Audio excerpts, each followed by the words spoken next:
नमस्कार मैत्रिणींनो, आज आपण कच्ची दाबेलीची रेसिपी करणार आहोत. आलं ना तुम्हाला तोंडाला पाणी? चला आपण सुरुवात करूया. आता ते आपण बटाटे उकडून घेऊया.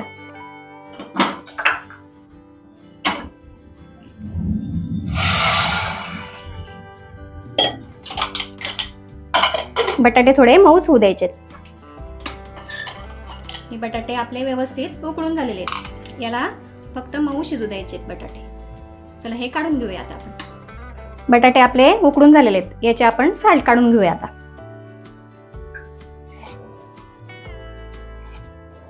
बटाटे स्मॅश करून घेऊया. आपण बटाटे स्मॅश करून झालेले आहेत आपले. आता दाबेलीच्या आतमध्ये घालायसाठी बटाट्याची भाजी आपण तयार करून घेऊया. इथे कढईत आपण तेल गरम करून घेऊया. तेल आपलं व्यवस्थित गरम करून झालेलं आहे. याच्यात अद्रक लसूणची पेस्ट घालूया. आपण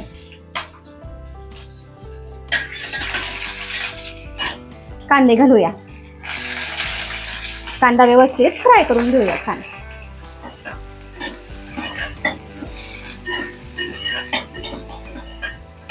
कांदा आपला व्यवस्थित फ्राय करून झालेला आहे. याच्यात आपण आता मसाले घालूया. जिरे पावडर घालूया, धने पावडर घालूया, लाल तिखट घालूया, गरम मसाला घालूया, हळद घालूया थोडी आणि दाबेलीचा मसाला घालूया. हे मसाले व्यवस्थित तेलावर फ्राय करून घ्यायचे. याच्यात थोडं आपण पाणी टाकून घेऊया.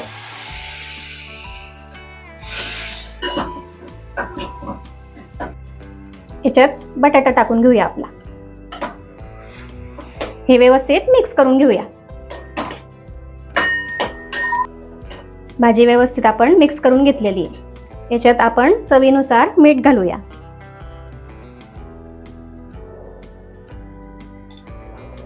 हे सगळं मिक्स करून घेऊया. आपण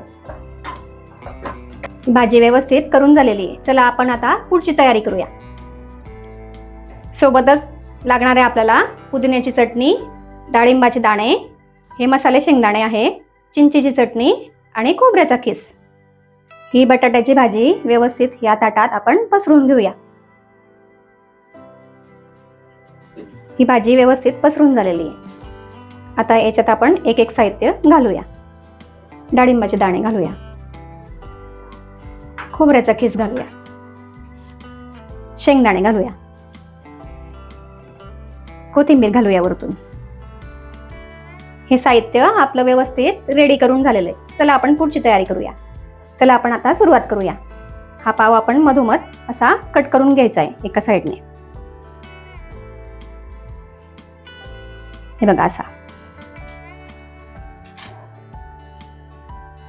याला आता पुदिन्याची चटणी घालूया.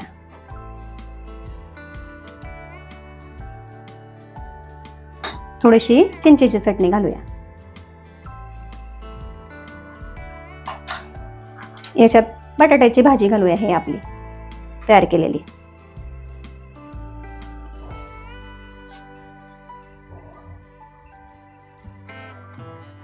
अशी व्यवस्थित पूर्ण जास्तची भाजी आपल्याला याच्यात भरून घ्यायची आहे.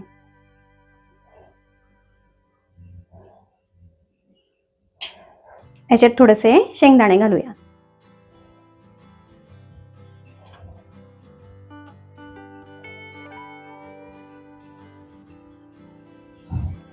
असे सगळे पाव आपण भरून घेऊया आता दाबेलीचे. हे पावामध्ये व्यवस्थित हे सारण आपलं भरून झालेलं आहे. याला आपण आता तव्यावर बटर टाकून शेकून घेऊया. तावा व्यवस्थित गरम झालेला आहे. याच्यावर बटर टाकूया आपण.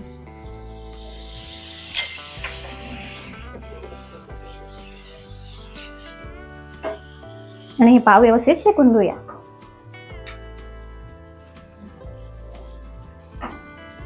दोन्ही बाजूंनी व्यवस्थित हे पाव शेकून घ्यायचे आपल्याला.